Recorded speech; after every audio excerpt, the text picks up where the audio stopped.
So one more ailments form in cough, very commonly seen, is you can have cough from sour food. It's a major aggravation. Or cough from having acids. Acid does not mean only vinegar, because comparatively the vinegar consumption in our country is less, but it also means various acidic fruits or various acidic food, and it comes in a combination of sour only. So basically there's an aggravation for sour.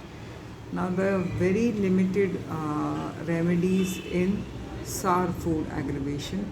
So I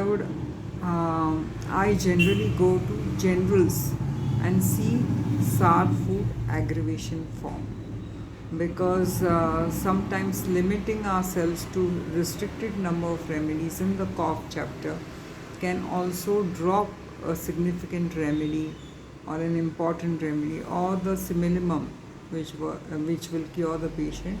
So it is better to take a longer route and go to the generals and see sour food aggravation.